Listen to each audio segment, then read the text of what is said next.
Hello, good evening. It's News 360 on TV3. I am Portia Gabo. Good evening to you. I am Noble Crossbian, and the bulletin is live also on all our social media platforms at TV3 Ghana. Let's take a look at the headlines of the bulletin this evening. News 360 headlines is brought to you by Pepsodent Charcoal and Pepsodent Herbal. EcoBank. Tonight, founding member of the NPP, Dr. Nyaho Tamaklo, describes scrapping of delegate system by the Supreme Court as a major win for democracy.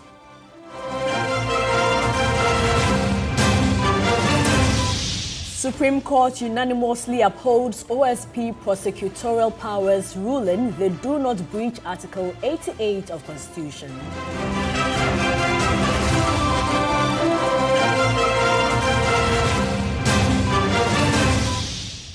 Also coming up, engineers race to restore power after nationwide outage in the early hours of the day.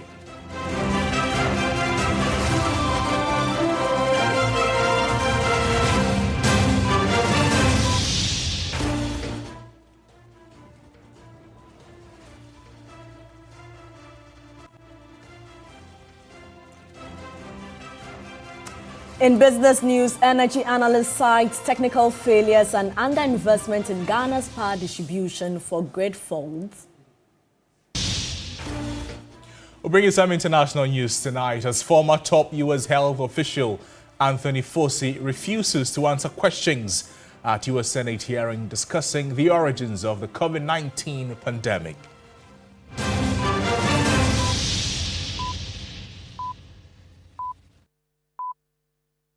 Welcome to the program. We're live also, as always, on our social media platforms at TV3 Ghana as we bring you details of these headlines and the latest in the world of business, sports and entertainment. Let's settle for the details. We begin from the Supreme Court, where a founding member of the NPP, Dr. Nyaho Tamaklo, has described the scrapping of the delegate system by the Supreme Court as a major win for democracy. Earlier, the Apex Court, in a majority decision of 5-2, declared the delegate system unconstitutional and directed political parties to put measures in place within a year to allow all members in good standing to vote. Lord Idwasari reports. Former Minister for Environment, Science, Technology and Innovation, Professor Kwabena Frimpong-Boateng, veteran politician Dr. Nyaho Tamaklo and former Education Minister Dr. Christina Mwakonyama filed a suit at the Supreme Court challenging the constitutionality of the delegate-based systems used by Ghana's major political parties to elect their presidential and parliamentary candidates. The three plaintiffs were seeking constitutional declarations against the New Patriotic Party, the NDC, and Convention People's Party. They argue that the party's internal electoral arrangements disenfranchise ordinary members and violate the democratic principles entrenched in the 1992 Constitution. In its decision, which was dissented from by Justices Esiedu and Gaiwu, the Supreme Court held that the delegate system creates a limited electoral pool that facilitates money politics. The court indicated that although opening party primaries to all members in good standing would better promote constitutional democracy, it could also increase campaign costs. The director of elections for the NPP, Gary Namakon, was not enthused by the court's decision. They said everybody should vote. All members in good standing should vote. Yeah. Who's going to pay for the cost? Says it's necessary to promote the. Who is going to pay for the cost of the elections? They did admit that it's going to increase the financial burden. Who's going to pay for the cost of the elections? Obviously, the political parties. The political parties? Well, let's wait and see. NPP founding member and plaintiff in the case, Dr. Nyaho Tamaklo, expressed satisfaction with the ruling. If the ruling had been different, that would have been a great worry to me, because I know eventually it would destroy the democracy we are trying to build. Because what is happening now is known to everyone. If you have money, you buy your way. If you don't have the money, you'll get nowhere. So I'm happy that monocracy has been curtailed today by the Supreme Court. Director of Policy Engagement and Partnerships at CDD Ghana, Dr. Kojo Pumpuni Asante, also spoke to the media. The next step now is they gave them a year. And that's where I think we, all of us,